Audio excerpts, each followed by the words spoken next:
बिस्मिल्लाहिर्रहमानिर्रहीम। जैसा कि आप सब जानते हैं कि टेक्नोसिस की एक शुरू से रिवायत रही है कि अपने क्लाइंट्स को बेहतर से बेहतर डाटा प्रोवाइड कर सके, और इसी सिलसिले को हम आगे बढ़ाने के लिए तेज़ी से डैशबोर्ड पे एनालिसिस रिपोर्ट तैयार कर रहे हैं। और आज जिस रिपोर्ट के बारे में हम डिस्कस करने जा रहे हैं वो है एचआर एनालिसिस। बेसिकली मैं आपको स्टार्ट से बताता चलूँ कि हमारे पास डैशबोर्ड पे एचआर एनालिसिस यहाँ मौजूद है मेन मेन्यू में। अगर हम यहाँ पे एचआर के मॉड्यूल में जाते हैं तो हमारे पास एचआर एनालिसिस लास्ट में आ रही है। और अगर हम यहाँ से सर्च करते हैं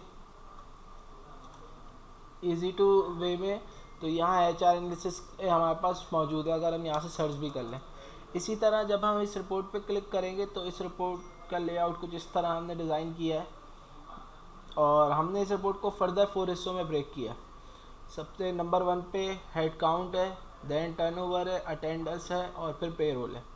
बेसिकली हमने इस रिपोर्ट में तकरीबन सारी चीज़ें कवर अप करने की कोशिश की है, और इसमें हमने यूज़र इंटरेक्शन का भी ख़ास ख्याल रखा है ताकि यूज़र के लिए इजी टू अंडरस्टैंड हो। और उसके साथ साथ मैं आपको ये बताता चलूँ कि यूज़र इंटरेक्शन के लिए हमने यहाँ पे बेसिकली सेटिंग का एक ऑप्शन दिया है जहाँ से यूज़र अपनी मर्ज़ी से कलर सेट कर सकता है ग्राफ के अट्रैक्शन के लिए। और फर्दर इस रिपोर्ट को हमने 2 पार्ट्स में ब्रेक किया है, एक एक मॉड्यूल को। जैसे कि डैशबोर्ड यहाँ पे मौजूद है जिस पे हमारे पास ग्राफ शो होंगे, और नेक्स्ट पे हमारे पास अगर हम क्लिक करते हैं तो डिटेल डाटा हमारे पास मौजूद है।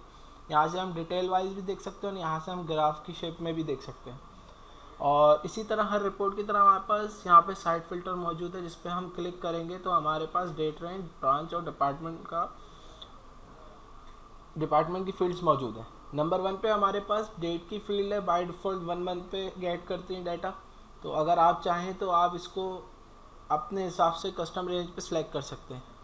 बाय डिफ़ॉल्ट ब्रांच जो है हमारे पास वो तकरीबन सारी कवर अप होंगी, लेकिन अगर आप एक सिंगल ब्रांच के डाटा भी देखना चाहते हैं तो आप यहाँ से इजीली गेट कर सकते हैं। और डिपार्टमेंट वाइज भी सेम यही चीज़ है कि आप अगर सिंगल का देखना चाह रहे हैं डाटा तो आप सिंगल के भी एनालिसिस देख सकते हैं। तो कुछ इस तरह से है।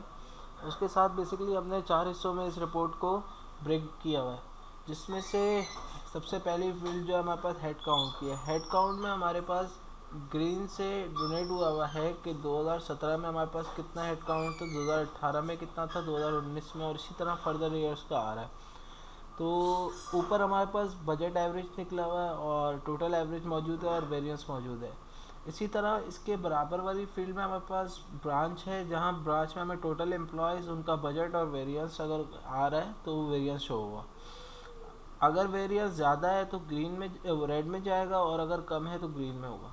इसी तरह हमारे पास डिपार्टमेंट में भी ब्रेक डाउन हुआ है, जिसमें डिपार्टमेंट्स में बता रहा है कि हमारे पास वेयर हाउस में कितने मौजूद हैं एम्प्लॉयज़। इसी तरह हमारे पास डाइनिंग हॉल सेशन में एम्प्लॉयज़ जो है वो 65 है, इनका जो बजट था वो 46 था और वेरिएंस 19 का हो रहा है।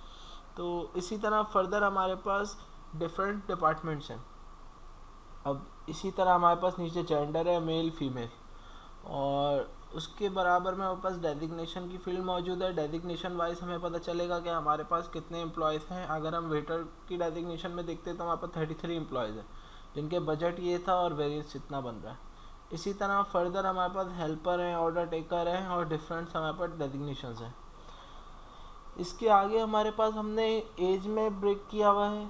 एज के अंदर हमें मिनिमम जो एज हमारी होगी, मिनिमम एज के जो एम्प्लॉयज़ होंगे उनका पता चलेगा, और मैक्सिमम एज के एम्प्लॉयज़ का पता चलेगा, और जो उनका एवरेज होगा वो हमें मालूम होगा कि एवरेज एम्प्लॉयज़ हमारे पास एज के कितने एम्प्लॉयज़ हैं। इसी तरह हमारे पास सीनियरिटी पे पता चलेगा कि हमारे एम्प्लॉयज़ को कितना टाइम हो गया हमारे पास काम करते हुए, और उनकी भी मिनिमम सीनियरिटी और मैक्सिमम सीनियरिटी और एवरेज सीनियरिटी पता चलेगी। इसी तरह हमारे पास सैलरी है।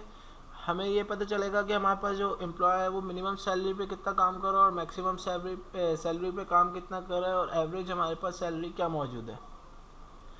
इसी तरह हमने एजुकेशन में भी ब्रेक डाउन किया हुआ है कि हमारे पास मैट्रिक और इसी तरह इंटर और फर्दर जो ग्रेजुएशन होल्डर्स हैं कितने एम्प्लॉयज़ हैं। ये जो हम पीछे अपना एग्जी में डाटा डालेंगे सारा डाटा वहाँ से आएगा। इसी तरह हमारे पास मैरिटल स्टेटस में मौजूद है, जिसके अंदर हमें सिंगल और मैरिड का पता चल रहा है, और रिलीजन में हमें पता चल रहा है हमारे पास कितने मुस्लिम्स हैं, नॉन मुस्लिम्स हैं, और डिफरेंट कम्युनिटीज़ के। इसी तरह मदर टंग में हमें पता चलेगा कि कितने हमारे पास उर्दू स्पीकिंग मौजूद हैं, कितनी डिफरेंट लैंग्वेज के हमारे पास लोग मौजूद हैं। और बर्थ प्लेस, अगर हमारे पास बर्थ प्लेस का डाटा है तो हमें ये पता चलेगा कि कितने लोग कराची से बिलोंग करते हैं, कितने लोग डिफरेंट एरिया से बिलोंग करते हैं।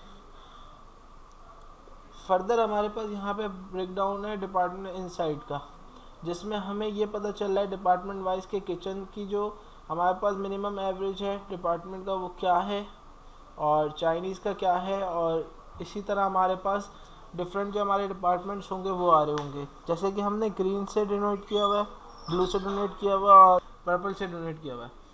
इसी तरह हमारे पास सीनियरिटी वाइज हमने ब्रेक डाउन किया हुआ है, जैसा कि मैंने आपको ऊपर बताया था। यहाँ बेसिकली हमने ग्राफ में ये बताया हुआ है, हमने ग्राफ इसका ड्रॉ किया हुआ है ताकि यूज़र को इजीली ये चीज़ समझ आ जाए। इसी तरह हमारे पास सैलरी का भी ब्रेक डाउन मौजूद है, उसको भी हमने जिस तरह यहाँ पे हमने ऊपर डिस्कस किया था सैलरी के चार्ट में, इसी तरह फर्दर हमने उसको ग्राफ को कन्वर्ट करके इस शेप में हम ले आए ताकि यूज़र के लिए आसानी हो। बिस्मिल्लाहिर्रहमानिर्रहीम। आज हम जो वीडियो के अंदर एचआर एनालिसिस के पार्ट को डिस्कस करेंगे वो है टर्नओवर। हमारे पास टर्नओवर का सबसे पहला चार्ट मौजूद है, जिसमें हमारे पास 2017 टू 2021 की एनालिसिस शो हो रही है। तो ये हमारे पास बेसिकली परसेंटेज में डाटा मौजूद है, जिसमें हमारे पास 2017 में शो हो रहा है कि 30.77% एम्प्लॉयज़ जो एम्प्लॉयज़ का एवरेज हमारे पास मौजूद था। इसी तरह 2018, 19, 20 और 21 की हमें एवरेज शो हो रही है। और बैक पे हमारे पास 83.44 की जो एवरेज शो हो रही है, ये हमारी करंट एवरेज है। और यहाँ पे फिर नेक्स्ट पे हमारे पास हायरिंग का चार्ट मौजूद है, जिसमें अभी यहाँ पे सिलेक्ट ओल्ड एम्प्लॉयज़ हुए हैं, जिसमें हमें ये मालूम हो रहा है कि 2017 में हमारे पास 18 एम्प्लॉयज़ जो थे वो ओल्ड थे। और अगर मैं 2021 की बात करूँ तो यहाँ पे हमारे पास ग्रीन कलर में यहाँ पे हमारे पास मौजूद है 143 एम्प्लॉयज़ का रेशो मौजूद है। अब यहाँ पे जब मैं ओल्ड को अनसेलेक्ट करके मैं लेफ़्ट एम्प्लॉयज़ देखना चाहता हूँ तो हमारे पास यहाँ पे 2017 से 2021 तक के ओल्ड लेफ़्ट एम्प्लॉयज़ शो गए, जिसमें हमें ये मालूम हो रहा है कि 2017 के अंदर 14 एम्प्लॉयज़ लेफ़्ट हुए। इसी तरह 2018, 19, 20 और 21 पे डाटा शो हो रहा है। यहाँ पे फिर अगर हम अपने टोटल एम्प्लॉयज़ पे भी जाना चाहें तो यहाँ में टोटल एम्प्लॉयज़ के भी चार्ट मौजूद है। फिर हमारे पास नेक्स्ट चार्ट जो है वो है ब्रांच का। तो ब्रांच वाइज भी हमने इसको ब्रेक किया है, जिसमें अभी यहाँ पे सिंगल ब्रांच का डाटा शो हो रहा है। जब अगर मल्टीपल ब्रांचेस होंगी तो मल्टीपल ब्रांचेस का डाटा शो होगा। तो नंबर 1 पे हमारे पास जो है ओल्ड एम्प्लॉयज़ है 95, सेकंड पे हमारे पास हायर एम्प्लॉयज़ हैं 80 और लेफ़्ट पे हमारे पास 10 एम्प्लॉयज़ हैं। अगर हम इसको सॉर्ट बाय करना चाहें तो हम यहाँ से इजीली इसको यहाँ से सॉर्ट बाय कर सकते हैं अपनी मर्ज़ी के मुताबिक। इसी तरह हमने इसको फर्दर ब्रेक किया है डिपार्टमेंट के ग्राफ में। डिपार्टमेंट वाइज भी हमें यहाँ पे मालूम हो रहा है कि डिपार्टमेंट वाइज हमारे पास कितने एम्प्लॉयज़ मौजूद थे, कितने एम्प्लॉयज़ लेफ़्ट हुए और कितने एम्प्लॉयज़ हायर किए। और यहाँ पे भी इसी तरह सॉर्ट बाय का हमारे पास फंक्शन मौजूद है, जहाँ से हम इजीली सिलेक्ट कर सकते हैं। फर्दर इसको ब्रेक हमने डेजिग्नेशन में किया है कि अगर मैं एक डेजिग्नेशन की बात करूं तो मैनेजर पे हमारे पास 2 एम्प्लॉयज़ जो थे वो हमारे पास ओल्ड में थे और हायर जो हमने किए वो 1 एम्प्लॉय किया। यहाँ पे लेफ़्ट की बार इस वजह से नहीं आ रही क्योंकि हमने यहाँ पे किसी एम्प्लॉय ने लेफ़्ट नहीं किया। अगर लेफ़्ट यहाँ पे किया होता तो यहाँ पे लेफ़्ट की बार मौजूद होती। फिर आगे हमारे पास जेंडर वाइज भी चार्ट मौजूद है और यहाँ पे हमारे पास मेल फीमेल में भी ये बताया जा रहा है कि हमारे पास ओल्ड कितने थे, हायर कितने थे और लेफ़्ट कितने थे। बिस्मिल्लाहिर्रहमानिर्रहीम। सो टुडे जो हम टॉपिक डिस्कस कर रहे हैं एचआर एनालिसिस का वो है अटेंडेंस। बेसिकली अटेंडेंस जो है वो एचआर एनालिसिस का एक बहुत इंपॉर्टेंट पार्ट है और बहुत इंपॉर्टेंट रोल है इसका एचआर एनालिसिस के अंदर। तो हमने इस पे काफ़ी ज़्यादा काम किया और इसको यूज़र फ्रेंडली बनाने की बहुत कोशिश की है। तो आई होप ये आप लोगों के लिए ईजी टू अंडरस्टैंड होगी। सबसे पहले इसके अंदर हमने अटेंडेंस दिया है, इसी तरह हमने इसके अंदर फिर सेकंड पे ब्रेक करके हमने इसको लीव्स में दिया है और लेट इन, इसी तरह early out, work hour, over time हमने इसको ब्रेक किया। इस हमारे पास फर्दर इसकी ब्रेक डाउन मौजूद है। एब्सेंस को हमने 3 हिस्सों में ब्रेक किया है। इसी तरह हमने लीव्स को 3 पीसेस में ब्रेक किया है और डिफरेंट जो हमारी चीज़ें हैं हमने उसको 3 पार्ट्स के अंदर ब्रेक किया। नंबर 1 पे हमारे पास मौजूद जो है वो ब्रांच का डेटा है। अगर ब्रांच के ग्राफ पे अगर मैं अपना कर्सर लेके जाऊं तो कर्सर पे यहाँ पे हमें शो हो रहा है कि ब्रांच का नेम, उसके साथ साथ एम्प्लॉयज़ जो हमारे टोटल एम्प्लॉयज़ हैं, टोटल एब्सेंस और टोटल अटेंडेंस शो हो रही है।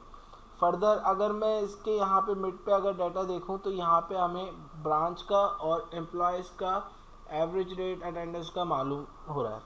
इसी तरह हमने इसको डिपार्टमेंट्स में ब्रेक किया। डिपार्टमेंट में यहाँ पे मुख्तलिफ हमारे टोटल डिपार्टमेंट्स आ रहे हैं और अगर मैं डिपार्टमेंट्स के ऊपर अपना कर्सर लेके जाता हूँ तो डिपार्टमेंट वाइज हमें डाटा शो होगा कि हमारे जैसे कि बार एक डिपार्टमेंट है, बार के अंदर हमारे पास 5 एम्प्लॉयज़ थे, एब्सेंस जो थी वो टोटल इतनी थी, अटेंडेंस टोटल इतनी थी। जब हम डेजिग्नेशन पे जाते हैं तो डेजिग्नेशन वाइज यहाँ पे इसको ब्रेक किया गया है, जिसमें हमारे पास एम्प्लॉयज़ मौजूद हैं, टोटल एब्सेंस मौजूद है और अटेंडेंस मौजूद है। इसी तरह फर्दर जब मैं कर्सर को नीचे की तरफ लेके जाता हूँ तो लीव्स को भी इसी तरह ब्रेक किया गया है, लेटेंट को भी ब्रेक किया गया है, अर्ली आउट को भी ब्रेक किया गया। बिस्मिल्लाहिर्रहमानिर्रहीम। सो आज हम जो टॉपिक डिस्कस करेंगे एचआर एनालिसिस का, बेसिकली वो है पेरोल।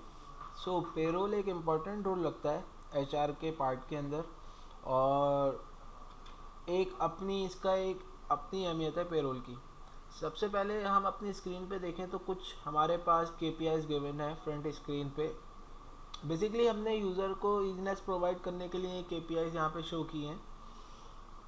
बेसिकली यहाँ पे लास्ट ईयर सेम पीरियड के साथ कुछ कंपैरिजन हुए हैं। जैसे कि अगर हम टोटल सैलरी की KPI को देखते हैं तो इस पर हमारे पास जो करंट सैलरी जो जनरेट हुई है वो है 4.17 मिलियंस और इसी के नीचे ग्रीन में हमारे पास यहाँ पे लास्ट ईयर सेम पीरियड पे सैलरी बन रही है 4.78 मिलियन और इसकी परसेंटेज जो दोनों को कंपैरिजन करके निकली है वो है 12.73%।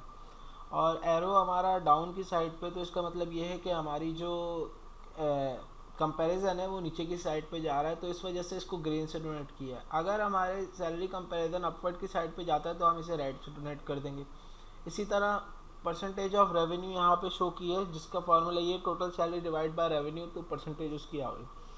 इसी तरह एवरेज पर डिपार्ट हमारे पास यहाँ पे गिवन है, तो एवरेज पर डिपार्ट भी इसी तरह ही निकला है कि पर डिपार्टमेंट का एवरेज हमारे पास क्या बनता है। एवरेज पर एम्प्लॉय, तो एज अ सिंगल एम्प्लॉय का हमारे पास एवरेज क्या बन रहा है और उसके साथ साथ इनके कंपैरिजन चल रहे हैं, जैसे कि मैंने आपको टोटल सैलरी में बताया था। एवरेज पर डे और एवरेज पर डे पर एम्प्लॉय क्या बनता है हमारे पास। बेसिकली ये अभी जो है हमारे पास एक डेमो डाटा है जिस पर हम काम कर रहे हैं और अपनी वीडियो कंप्लीट कर रहे हैं। तो इसी तरह नीचे हमारे पास टाइप ऑफ ब्रेकडाउन है। अब हमारी सैलरी जो है वो बेसिक कितनी थी, एडिशन कितना हुआ उसमें और डिडक्शन कितना हुआ। अब हर कंपनी की एक डिफरेंट SOPs होती हैं, तो उस हिसाब से उसके अंदर कुछ चीज़ें आती हैं। जैसे कि अगर मैं एडिशन पे क्लिक करता हूँ तो यहाँ पे डिफरेंट एडिशंस खुल जाएंगी, लेकिन अब हर कंपनी हर क्लाइंट की एक डिफरेंट SOP है, तो उसको फॉलो करते हुए यहाँ पे काम किया जाएगा। इसी तरह डिपार्टमेंट ब्रेकडाउन है, डिफरेंट डिपार्टमेंट्स में KPI ब्रेक हुई है और उसके अंदर पता चल रहा है कि मतलब जो चाइनीज़ अगर मैं देखूँ तो चाइनीज़ की सैलरी क्या थी और उसकी परसेंटेज क्या थी। अच्छा, इसके फॉर्मूला जो है वो department salary divide by total salary है, तो उससे ये परसेंटेज निकल रही है। इसी तरह एवरेज पर एम्प्लॉय पर designation by designation last month के एम्प्लॉयज़ उठाए हुए हैं और इसी तरह उनकी यहाँ पे हमने वो सैलरी शो की हुई है। तो इसी तरह अगर हम नीचे टाइमलाइन पे जाएं तो टाइमलाइन पे हमने ग्रीन से हमने डोनेट किया हुआ सैलरी को और रेड से हमने डोनेट किया हुआ रेवेन्यू को। तो ये सिंपल हमें यहाँ पे ये शो कर रहा है और टाइमलाइन एवरेज सैलरी पर एम्प्लॉय भी इसी तरह हमें यहाँ पे शो हो रहा है। और इसमें मैं एक चीज़ आपको ये बताता चलूँ कि अगर हम KPI पे किसी डिपार्टमेंट को सिलेक्ट करते हैं तो हर डिपार्टमेंट के हिसाब से उसकी टाइमलाइन डिफरेंट रेवेन्यू और सैलरी चेंज होती जाएगी। अच्छा, लास्ट में आपको मैं ये भी बता दूं कि जैसे कि हमारे पास यहाँ पे सैलरी सिलेक्शन हमारे पास डिफरेंट आई हुई है, तो इसी तरह एवरेज पर एम्प्लॉय के हिसाब से भी टाइमलाइन डिफरेंट चेंज होगी। और इस वीडियो से रिलेटेड अगर कोई भी आपका फीडबैक हो तो ज़रूर शेयर करिएगा। शुक्रिया, जज़ाकल्लाह।